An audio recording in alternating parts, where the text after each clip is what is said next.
ان آیتوں کا خاتمہ یکساں قسم کے بڑے پرکشش الفاظ پر ہوتا تھا اور ان میں بڑی سکون بخش اور جاذب قلب نغمگی ہوتی تھی جو اس پرسکون اور رقت آمیز فضا کے عین مطابق ہوتی تھی۔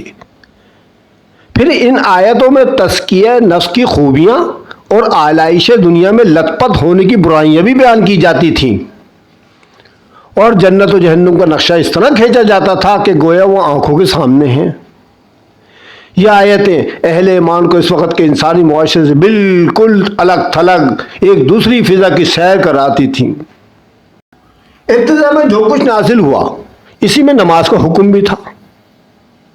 مقاتل بن سلمان کہتے ہیں کہ اللہ تعالیٰ نے ابتدائے اسلام میں 2 رکعت صبح اور 2 رکعت شام کی نماز فرض کی، کیونکہ اللہ تعالیٰ کا ارشاد ہے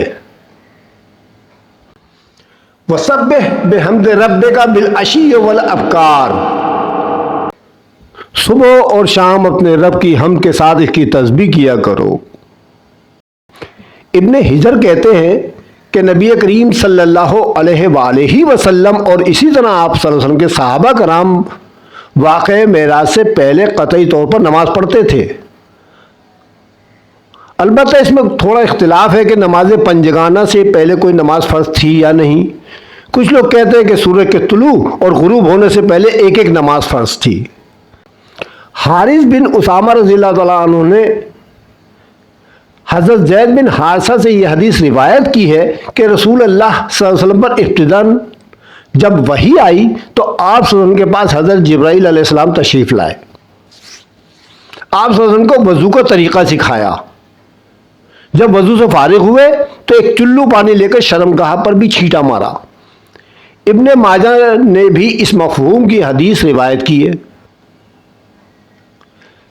ابن عباس کی حدیث میں بھی یہ مذکور ہے کہ نماز اولین فرائض میں سے تھی۔ ابن ہشام کا بیان ہے کہ نبی کریم صلی اللہ علیہ وسلم اور صحابہ کرام نماز کے وقت گھاٹیوں میں یعنی پہاڑوں پر چلے جاتے تھے اور اپنی قوم سے چھپ کر نماز پڑھتے تھے۔ یہ 3 سالہ دور کی باتیں بتا رہا ہوں میں آپ کو۔ مختلف واقعات سے ظاہر ہے کہ اس مرحلے میں تبلیغ کا کام اگرچہ انفرادی طور پر چھپ چھپا کر کیا جا رہا تھا، لیکن قریش کو اس کی سنگن لگ چکی تھی، لیکن انہوں نے اسے قابل توجہ نہ سمجھا۔ محمد غزالی رحمۃ اللہ علیہ لکھتے ہیں کہ خبریں قریش کو پہنچ چکی تھیں، لیکن قریش نے انہیں کوئی اہمیت نہ دی۔ غالباً انہوں نے محمد صلی اللہ علیہ وسلم کو بھی اسی طرح کا کوئی دینی آدمی سمجھا جو الوحیت اور حقوق الوحیت کے موضوع پر گفتگو کرتے ہیں، جیسا کہ امیہ بن ابی سلط، قس بن ساعدہ اور زید بن عمرو بن نفیل وغیرہ تھے۔ البتہ قریش نے آپ کے خبر کے پھیلاؤ اور اثر کے بڑھاؤ سے کچھ اندیشے ضرور محسوس کیے۔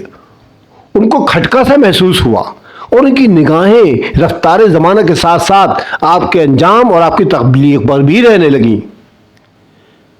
3 سال تک تبلیغ کا کام خفیہ اور انفرادی رہا، اور اس دوران اہل ایمان کی ایک جماعت تیار ہو گئی جو اخوت اور تعاون پر قائم تھی، اللہ کا پیغام پہنچا رہی تھی اور اس پیغام کو اس کا مقام دلانے کے لیے کوشاں تھی۔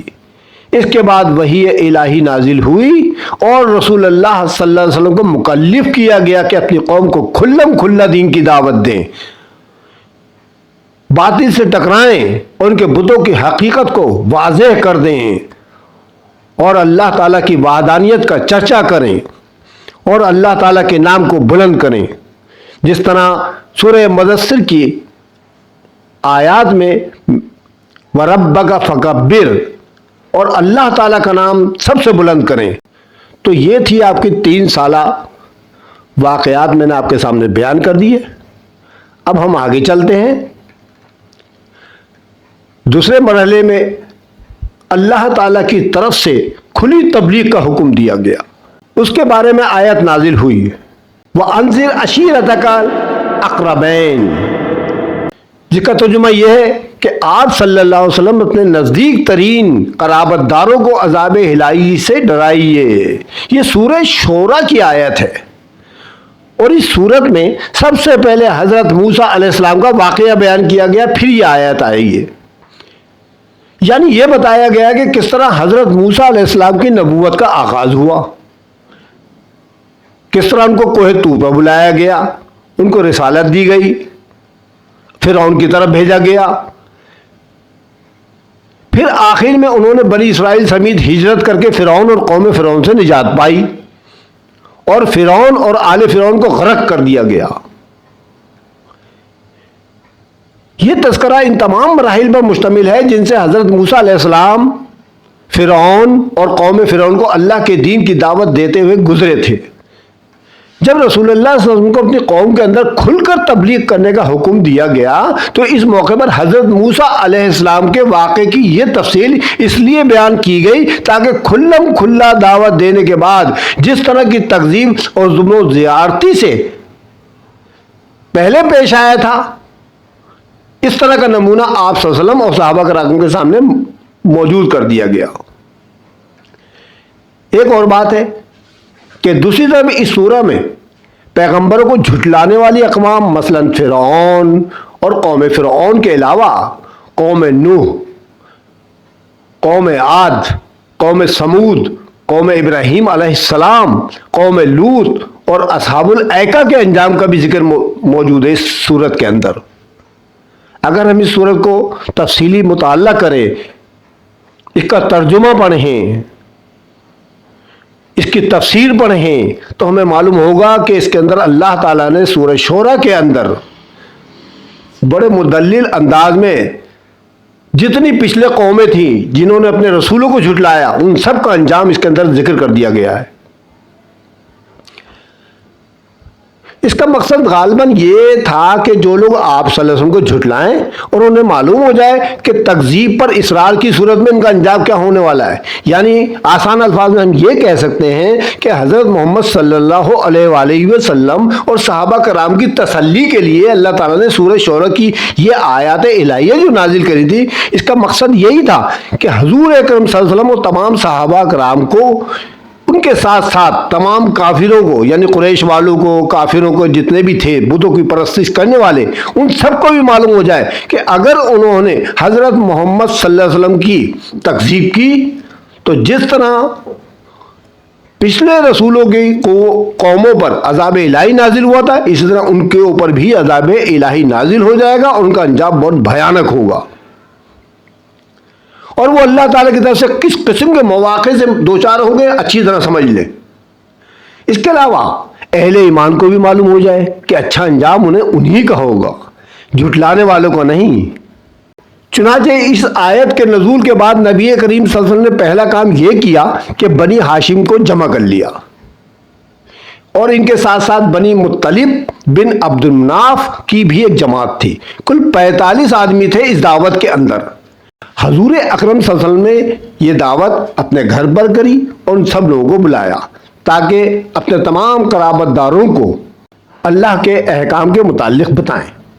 لے جی سب کچھ ہو گیا، پھر محمد صلی اللہ علیہ وآلہ وسلم نے اپنی بات بیان کرنے کی کوشش کری، لیکن ابو لہب نے بات لپک لی اور بولا دیکھو تو یہ تمہارے چچا اور چچیرے بھائی ہیں، بات کرو لیکن نادانی چھوڑ دو، اور یہ سمجھ لو کہ تمہارا خاندان سارے عرب کے مقابلے کتاب نہیں رکھتا اور میں سب سے زیادہ حقدار ہوں کہ تمہیں پکڑ لوں، بس تمہارے لیے تمہارے باپ کا خانوادہ ہی کافی ہے،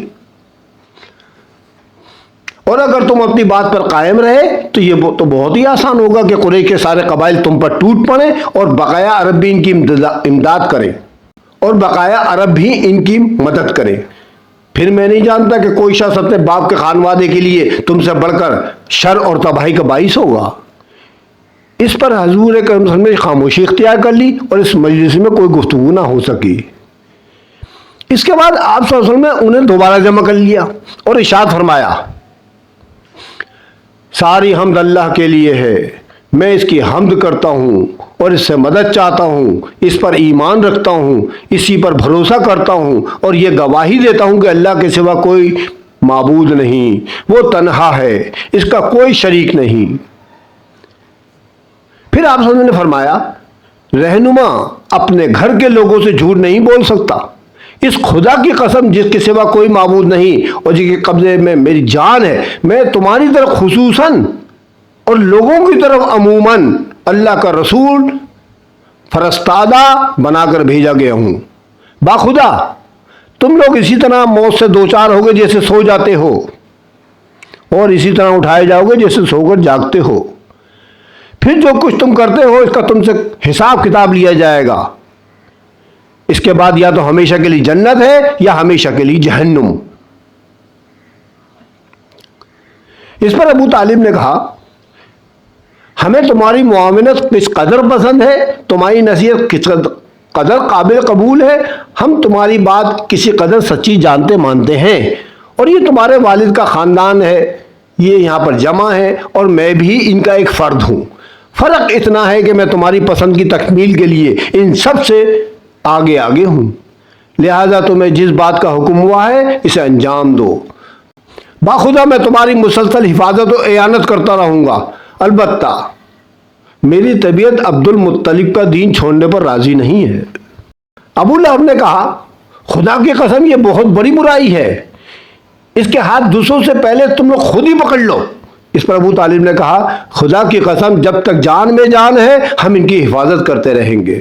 تو جناب یہ تھے 3 سالہ دور کے بعد کے جو واقعات پیش آئے تھے جب حضور اکرم صلی اللہ علیہ وآلہ وسلم کو علل اعلان اپنے اقربا کو، اپنے رشتہ داروں کو تبلیغ کا حکم دیا گیا۔ وہ میں نے آپ کے سامنے حالات بیان کر دیے۔ اب اگلی ویڈیو میں آپ کے سامنے کوہ صفا پر جب حضور اکرم صلی اللہ علیہ وآلہ وسلم نے عرب کے سامنے علل اعلان کلمۃ الحق پڑھا، اس کا واقعہ آپ کے سامنے پیش کیا جائے گا۔ آپ سے ریکویسٹ ہے کہ آپ میری ساری قسطیں series by series step by step دیکھیں تاکہ آپ کی سمجھ میں سارے واقعات تفصیلی طور پر آ جائیں اور آپ کے ذہن میں پورا کا پورا واقعہ ایک نقش ہو جائے۔ چلے درود شریف پڑھ لیتے ہیں۔ اللہم صلی علی سیدنا مولانا محمد وعلی آل محمد وآلہ واصحابہ وآل بیتہ وبارک وسلم وصلوا علیہ۔ انشاءاللہ اگلی ویڈیو میں مزید واقعات کے ساتھ پھر پیش خدمت ہوں گے، تب تک کے لیے خدا حافظ۔ والسلام، رفعت سمیع خان۔